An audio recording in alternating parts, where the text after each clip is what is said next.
Let's go. Lock in. All right, let's go. Welcome, listeners, to the Quarter Pounders podcast.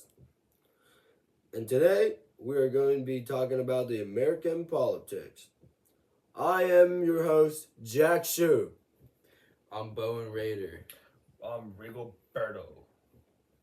A mosquito. Today, we're going to be breaking down the American government into three parts.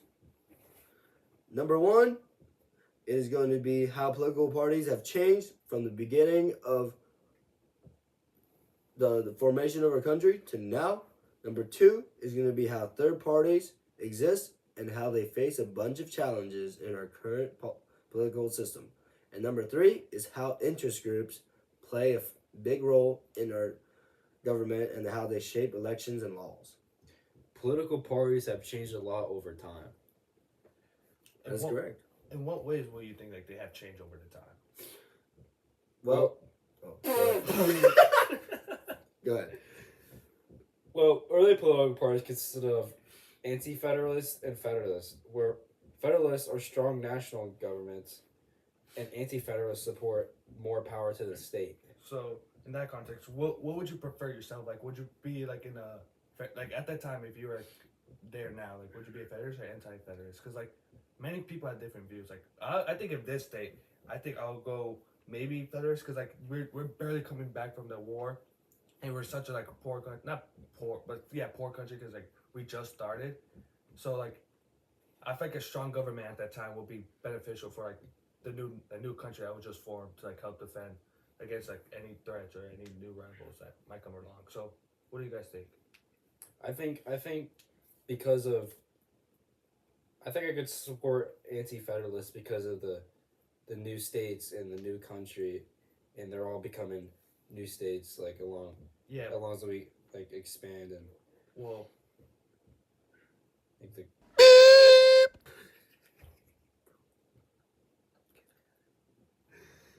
how about you, Jack? I think I would go somewhere in the middle. I agree with you, Rigo, on a strong national government would probably bring more prosperity and a little more control over all the states. But I do also agree with Bowen of how important individual rights are. So that also makes state rights a little more, I can agree with both of you guys, but like in the same way, there is a con to like the states, because like I mean, there's a con to everything, but with the states, like I think it would be hard to form a nation, because like then back then it was like different currencies between each state, so like that made a problem for like one person from like just to say North Carolina goes to Virginia, wants to buy something, but their currency is not the same, but they're still the same nation. I do agree with that because if we give too much power to the states, it will start feel like we have small little countries within our giant country of America instead of states within our giant country of America. Yeah. So what you think about that, Bo? Because like we just got attacked your. yeah. I think I could lean both ways. There's definitely pros and cons. Definitely. Now, our modern day party system, though, has shifted from anti-federalists and federalists to a Democratic Party and a Republican Party. And this is an example of divided government, where we have two completely separate parties running against each other. Now, I know we live in this time period, and we're more familiar with these two parties than Federalists and Anti-Federalists. So, what are your guys' opinion on the Democratic Party and the Republican Party? Well, in the modern party system, like it was a completely different than back then. Like our parties now compared to like our parties back then were complete. Like for instance, like I think Republican back then, I think they opposed slavery. Like they were against like unequal like rights and stuff like that. And Democrats were more of like a central power. Like let's do this, let's do that, let's be strong. Let's have a strong government to basically take over the world, have like world peace, be under one person. But Republican was like opposing that. They just wanted equality for everyone. And yeah. I do see what you're saying, Rigo, because back then the Democrat and the Republican ideals were completely swapped around. Yeah. And nowadays, the Democrat ideal compared to back then is the complete opposite, and same thing for the Republicans. We could also throw the Whig parties in there. Didn't they support like businesses or like monetization? Like that's also like a little thing that I saw. Yeah, Democratic parties in earlier were Whigs and supported business and modernization. They also supported farmers and the common people. Well, They did? Democrats supported the farmers and the common people, but Whigs supported more industrialization. So, were the Democrats like? So was I completely wrong with what I said about like wanting power? It looked like they supported the local people more than the Republicans. So like, what big difference did they have back then? I think the big difference is probably with slavery. Because Slavery. the Republicans definitely oppose slavery more Uh-huh. than the Democrats at the moment. But let's move on to the modern day party system. There's a lot of major different issues that the two parties disagree upon. One of which is healthcare. What are your guys' opinion on that? That's crazy because didn't we just come from like what's that thing called again? Where like the government doesn't have like a complete budget, so like Government shutdown. yeah, didn't we just come from a government shutdown? 'Cause, Indeed, like, we did. that's crazy because like it's crazy like how the people in our government system, although they're from like what we said, divided government. Like let's use that in today's world. Like we're all human beings. We all have different perspectives on what we want and what we need. So for instance, like I can just be like, oh, let's order pizza right now. I'm looking hungry. So on my toppings, I might want like veggies, pineapple, but like you guys might want like pepperoni or like cheese because like you guys are weird or something. I hate pepperoni on my pizza. So like it shows you the different perspectives. So like on this budgeting, it kind of shows you like the many ideas coming across head to head to find the agreement in between. But like it's a struggle because like Because nobody would agree with each other. yes. So we just come to a complete stall. Yeah, it is very, very frustrating. And also, we see this a lot in modern day politics, Yeah. and that is negative partisanships. It's whenever a party uses a threat or something that brings down the other party to get their own votes up. I think a prime example would be Donald Trump, because I see him talking down on Obama, Biden, and all of them a lot. Right? When he's himself is in a rabbit hole right now. Yeah, that is true. He's always in the rabbit hole, so always something controversial. But I guess that's just part of the political strategy. But I want to track back to what you said earlier. How like politics are like compared to now to back then were like completely opposite views. So like, why do you think they change over time? In fact, that's such like, especially since like they're a big thing in our government and like cool like it's part of the government and stuff like that. How do you think like that works? Like, how do you think they change over time?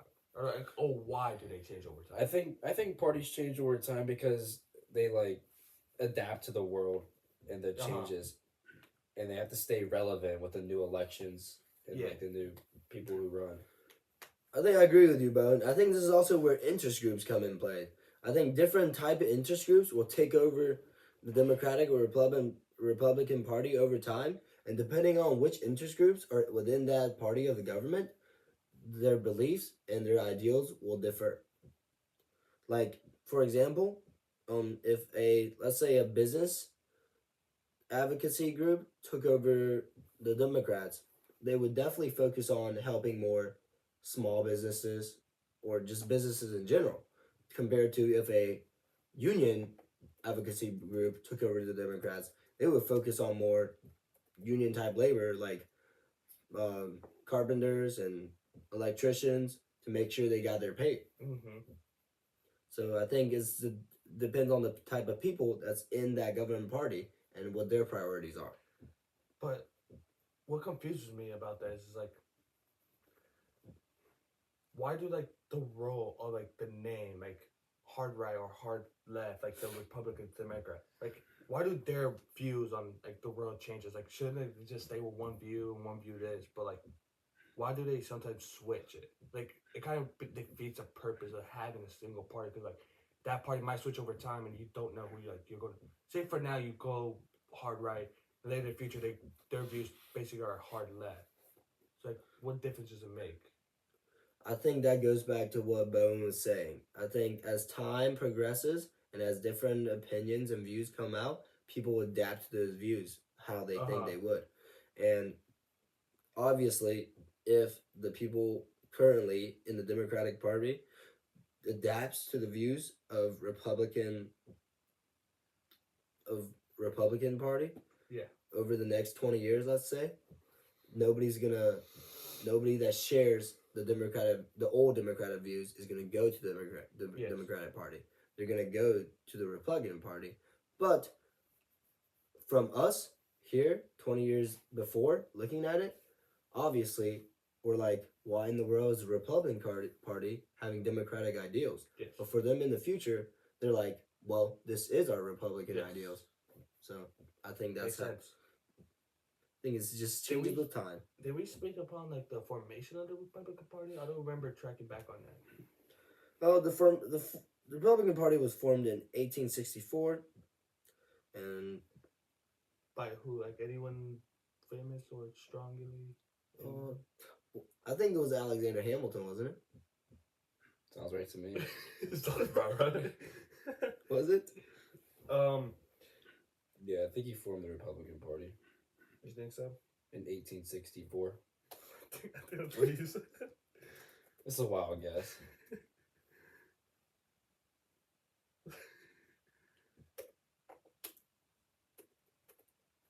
No, bro. It was founded by Alvin E. Bovee.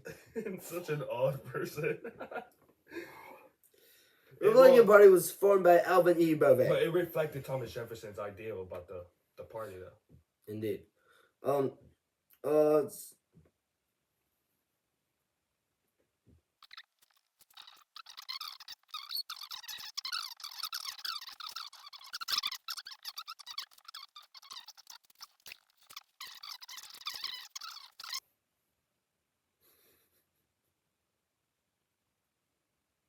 Started? You're gonna sit there and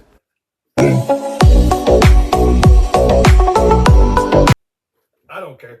Third parties still exist in this world. It's actually like, because I think like I see them like beneficial, but I see them like irrelevant in a way. Because like although they might get like the small points of the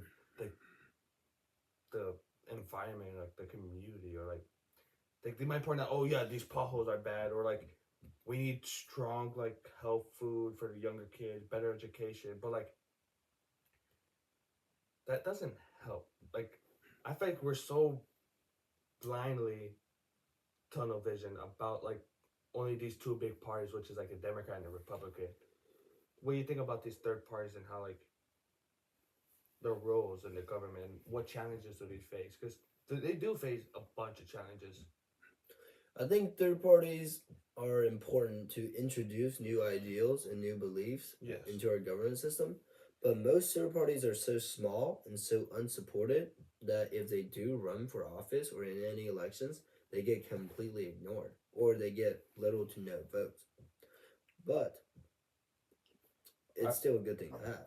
I think third party systems can help avoid some of the like biased party votings, like people that would vote for one party just Like because a it's a neutral? party. Yeah, it keeps it. I think if they can like do their job and like what they want to do to convince people like who to vote for, what and their policies and stuff, I think it can eliminate some of the biased voting. I do agree. I think this is when lobbying and direct lobbying comes into play.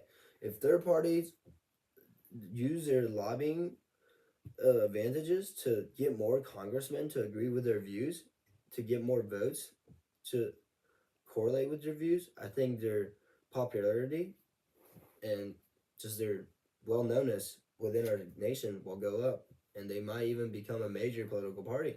You never know. Yeah. Speaking of this third party, do you guys know anything about the Blue Moose Party by chance? Because Yeah, that was a historical party led by Theodore Roosevelt. it was. Yeah. And also, there is another historical party called the Populist Party. I have have no clue what that is. Yeah, they were focused to help farmers and workers. Oh. So I'm guessing they were organized more than likely by a union interest group. Mm. Well, the main goals of the Bull Moose Party was breaking up monopolies. Oh, that I can see how that was a big problem back then. Cause Yeah. like Rockefeller, the oil companies, the Blackwood family, the Yeah, along with monopolies, they would protect workers and improve working conditions. that is a very strong thing.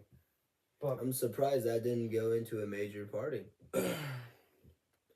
so why you don't think like that ideal right there is going to like the bigger parties? Like what challenge are they facing there that Well, I think that back in the days, working families didn't really have that much say in politics. Like voter hesitancy, I think most people, their family were just in such a poor condition, they didn't believe that their vote could change anything. So that leads them into hesitating to vote or not voting at all. And that also goes into solitary benefits. You People will only vote if they believe that the vote will actually benefit them. Like, for example, if the working families back then really knew that all of their votes added up together would change their working condition and change their lives, they probably would have voted.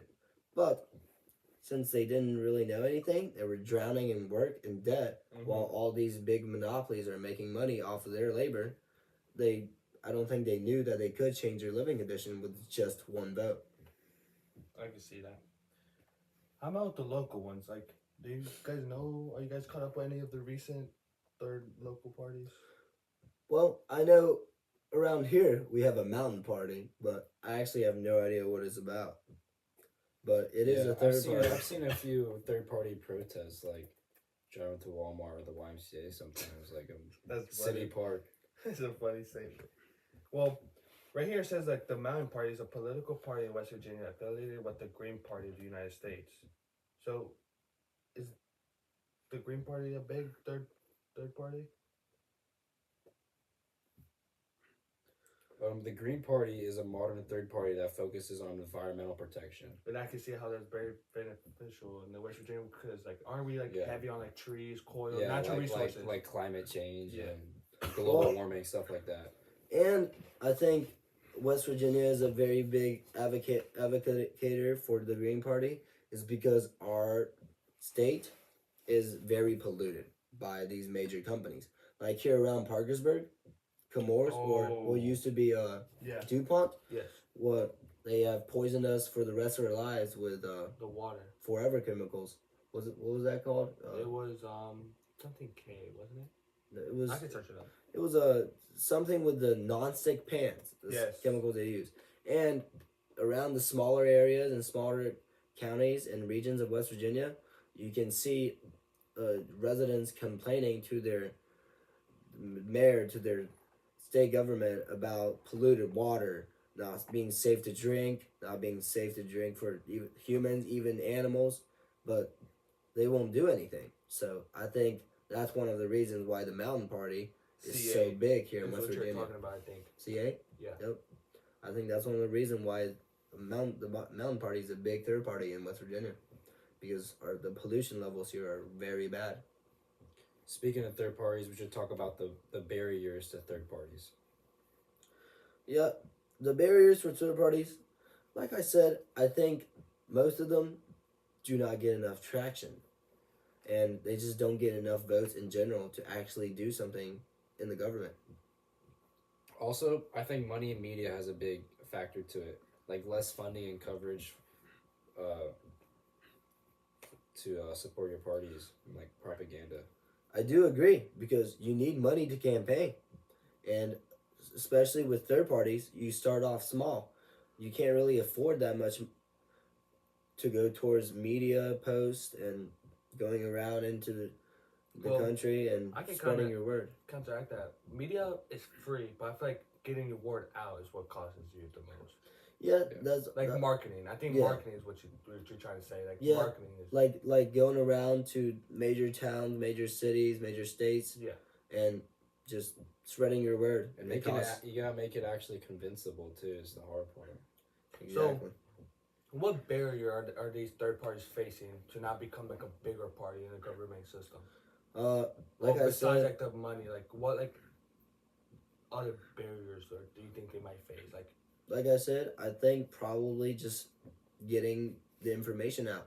If nobody knows their beliefs and ideals, nobody with the same beliefs and ideals knows that there's a party out there that they can support. So they'll just immediately result to a major political party, like a Democrat or a Republican. Mm-hmm. So I think they just have to get their ideals out there for the people to know. Yeah, I think the key takeaway for that is third parties influence ideas, but system make it hard for them to win. Yeah, I do How agree. about so wouldn't this be like also part of like the voter hesitant? Is that Yeah, I think voter hesitation is people like fear of wasting their vote, like since they're so small, they don't think like their vote would matter. Yeah. Or they don't vote at all because they don't think it'll matter. Yeah, but that also goes back to lobbying again with the third parties. They can lobby more congressmen to help them out, to help get their name out there. Nice. Commercial break. How long do we have? Party break. We have 25 minutes. We're at 20. We're at the 20-minute mark. Well, we also on the. But I think we argued for a little bit, so I think we should talk a little bit more. Alright, so enjoy your pee break, Bowen. Because, Jack, I have a question for you. If you were to start a third party right now, what ideas would you have? Well, my views line up to be more of a democratic view. Democratic? So, people. So, like, you're for the people. Yes, I think I am for the people. I agree with, if not free, but cheaper healthcare. Yes. And I think everyone likes that. I do agree with the immigration policy being a little less strict than what the Republicans are saying. I think immigrants benefit our country very much. I think our country is ran by a lot of immigrants. That's right, eavesdrop. Well, aren't you an immigrant yourself? And that might be a... Yeah, it might be a little biased, but oh well. But it is agreeable because I think 20% of our population are immigrants, and that might not seem large, but 20%, it's a couple million voters and a couple million citizens that do count in these tight elections that we have recently. Look, you think I just flashed my feet. And yeah, I agree, but I also think that throughout history we depended on immigrants a lot to make our economies thrive. Yes. Like how the Chinese built the railroads. Yeah, I was going to come upon that because that was beneficial back then, Indeed. especially with the gold rush and stuff. Indeed. Yeah. But how about you? If you were to make a third party right now, like just to get your word out about the government, what perspectives or what views would you want for people to know and in a way to gain your party? Honestly, I think like piggybacking off like the Green Party, I think that's really important right now, especially of like, like we're still technically in an ice age, but like we're like getting away from that, and all the ice we're rapidly melting. Yes. I do It's agree. very bad for the climate. It's very bad for the animals, and like we're just like killing ourselves in the world. I do agree, especially with these recent fluctuant temperature changes. What was it? It was 80 degrees about 4 days ago, and now it's 32. Yeah, it is crazy. It is. I think I was affected by that too. A little sick. Yeah. I do agree. Changing temperature always messes with my sinuses. Yeah, that's funny, loser. But I think if I had some views on of a third party, I think I would like agree.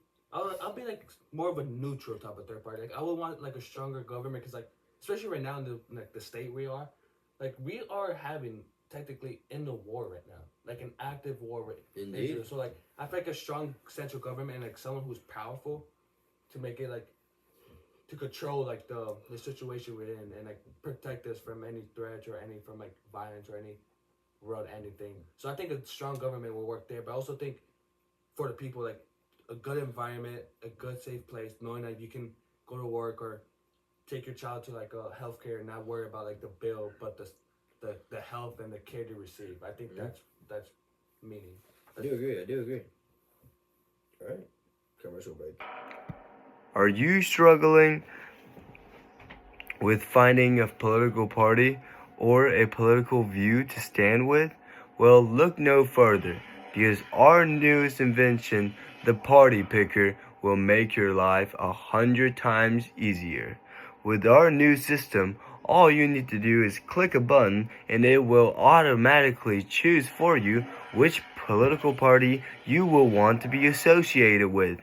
And with that, our news system will give you advice to further educate and inform yourself with the party that it has chosen for you, so you can vote according to your party in the upcoming election. Call now at 1-800-677-6767 to get your party picker for 20% off. All right. Topic 3. We're going to be talking about interest groups in this topic. Oh, this is gonna be interesting. There are different types of interest groups, like business groups, environmental groups, like the Green Party, labor groups, labor unions, or advocacy groups for just general ideals that people want to put into the government to be a concern. Some methods of influence from the interest groups are lobbying, which is directly talking to lawmakers. Campaign contributions, which is donating money to candidates and like basically growing their like campaign. Or the grassroots activism, which is getting the public involved. Most important thing here, money and people. Money and people equals influence. And you need influence to be able to success in a great influence party. The more people, the more money, and more money, the more people, and the more people, the more influence. It's all a triangle. Yep. Kind of like the Iron Triangle. Yeah, something like that. All right. Now, do we think this is interest groups are good or bad? Interest groups. They, I think there is like a 50-50. Yeah, there's definitely pros and cons. Yeah, in my opinion, for sure. Well, a good thing is pluralism. We have everyone gets a voice when interest groups are involved. You know, because everyone can find an interest group that they're interested in and advocate for that interest group for their problem to be entered into the government so it can be solved or they can find a solution for it. Like, Bowen, what do you think is what's one of your big interests that you would like the government to solve or a big issue today? You never complain about school lunch. How about that? I mean, yeah, that's one thing. Yeah, let's reverse Michelle Obama's decision. Yeah, we can Come do on. that. I mean, we're gonna start an interest group. something currently right now is definitely the gas prices. Oh yeah. But I know we're in war, but like, and they need money, but it's something that I think could. Well, actually, did you know that being in war, and the government needing money isn't actually what's affecting the gas prices? What's majorly affecting the gas prices is because we're in war with Iran, and Iran is actually one of the biggest oil and gas suppliers to America. Yeah. That's interesting. Yeah. What about you, Rio? Like idea about Yeah. an issue. I'll say definitely with the since like what you piggyback earlier in episode 2, on topic 2, the immigrant, like how much like the immigrants mean to like the nation, like how much they are like their value, like their importance and what they do. I feel like having like a not like a mercy, but like in a way to like help them like settle, because like Donald Trump right now has like an ICE thing going on where many people are getting raided without their like constitutional rights, citizen or not. I believe like they still get these rights, and especially if they're a citizen, they definitely are protected by the Constitution to not be like illegally evacuated from their buildings and just taken to some like boot camp, like they just say like the Nazis, Concentration camp. yeah.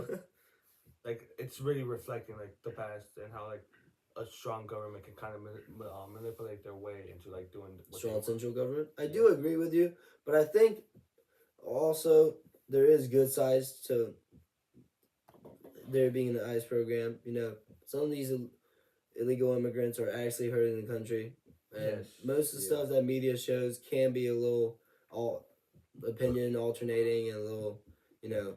I do agree about what you're saying, but that's an issue I believe because like I'm also come from an immigrant family, so I think that also like affects like me too in a way. I do agree with you. I at one time I was scared to go out because I was scared an ICE agent was gonna pull me over and I was gonna get deported.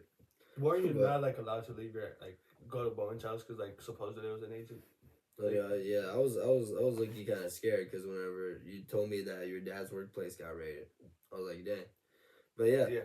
Well, that's an issue I believe, and I think that's the same thing with media presence. I think media should try to lessen their effect in public fear. I think striking such fear in the public, especially with such a big deal, is very controversial. so with fear, let's go track back in history, like the before the 15th Amendment. Well, like the because like the 15th Amendment is what broke like the limits and like for the like African American people or like any To vote, yes. yes. So like let's track back before that, like there were definitely limits and definitely stuff that helped. Yes, I think one thing that happened with them was actually coercion. Is it? Would you guys correct me if I'm pronouncing that wrong? But it's the act or a violent act or something that limits one's political opinion.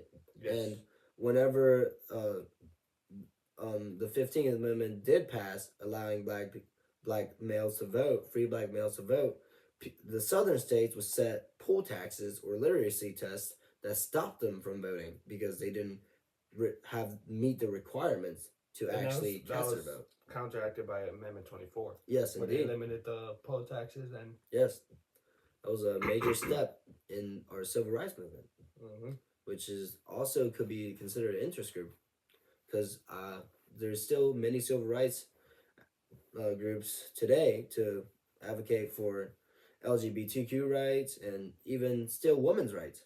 Yes, women's rights are still being fought today. But yeah, I think that one view that I think would be an interest group is piggybacking off of Bowen in topic two. I think our climate and our natural, just our Earth is a big problem because we live here and with hundreds of other species of animals and everything, and it almost seems like we're a disease to the Earth because we're affecting it in a very negative way. And I think we should definitely do something about that because we're making our living conditions worse. Mhm. Yeah, I think we are the biggest threats to ourselves. Unlike agree. unlike other animals, like we're at the top of the food chain against ourselves. I do agree. Well, also there's also negative ways that interest groups can impact our government. Like, how about the electrical college? Well, that's not really an interest group, Rico. Well, I'm just saying, like, just apart from like, Yeah, but we're talking about interest groups too. Why would you bring up like? because we haven't used all that word. I'm trying to bring every single What Yeah, about the but- electoral college? We haven't even brought up half of these. Well, I think we brought up. I don't know what you're. Why do I say And electoral college wasn't even in the 10 words. Wait, it is. It's saying it just says Yeah, used that's in why he electrical said college. electoral college. What? That's why he said electoral college. He wants to say Like, hint at it's it. like used in sentence. Yeah, but Well, I know, why but would you? But why would you go off topic of what we're talking about to bring I up know, some? but my bad. God, now I gotta.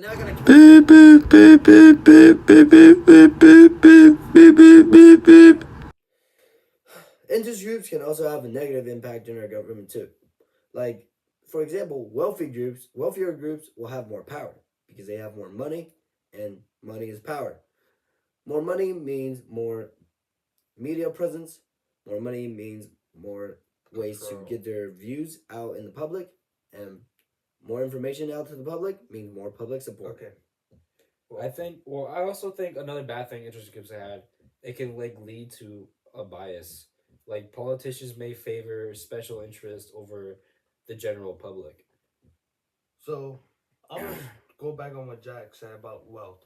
Do you think like to this day there is like a maybe a small monopoly controlling the government with their money, like with their wealth? Because like there is like large, like let's say Elon Musk for example, like there was like theories and like accused of like him like controlling like what views Donald Trump wanted because like of his money and like his wealth that he.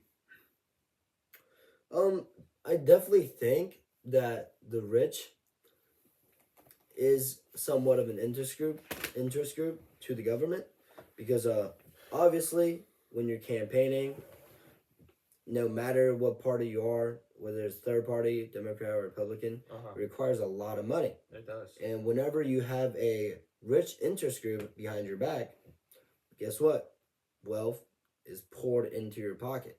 So I feel like it is definitely an advantage when you have a rich interest group, I agree. consisted of rich celebrities like Elon Musk supporting Trump and everything. I think it's definitely an advantage to his campaigning tactics, because he has a lot more spending compared to his opponents. Yes. Not just spending. If the wealthy are like what you said, celebrities, there's so much greater marketing because people might be a fan of these celebrities, or they might Yes. have like a bigger following that the celebrities themselves can share their I think their ideals. think That is what- true. Yeah, that is true. I think an example is that the NFL, for example, before the NFL brought in Taylor Swift because of like Travis Kelsey, it was big. It was obviously big because it was an American sport, but the views jumped like over 10%, 20, 10 to 20% in views just because Taylor Swift. And like huge increase on jersey sales, especially Yes. for Travis Kelsey and the Chiefs. Indeed, I do agree with So that. I agree with you guys that how like it correlates with the. Media presence can be very powerful, especially nowadays since technology is developing fast. With strong and wealthy interest groups by your side, you're bound to be successful in our political system. Makes sense. Sounds about right. I think we have enough time. Well, I think we can just do the conclusion now. You want to bring in the electrical college and the recap, like a conclusion, like we can bring that one in. Hold on. Let me find the definition of salence first. Level of importance and prominent voters attached to an issue. Yeah, okay, yeah, we can do a recap. Okay, hold on. Okay. So let's do a recap of what we all talked about. Political parties have evolved and become more divided from the beginning of America till now. I think third parties struggle, but still had an impact on ideas. Yes. I think third parties struggle because also of salence, because the level of importance or prominence that voters attach to an issue. Some voters might not vote for a third party because the issues that the third party brings up might not just be as important as they think the issues that the Democratic or the Republican Party bring up. I didn't bring this up earlier, but like for these small voters, do you think like their background, like their history, like their housing, like their education?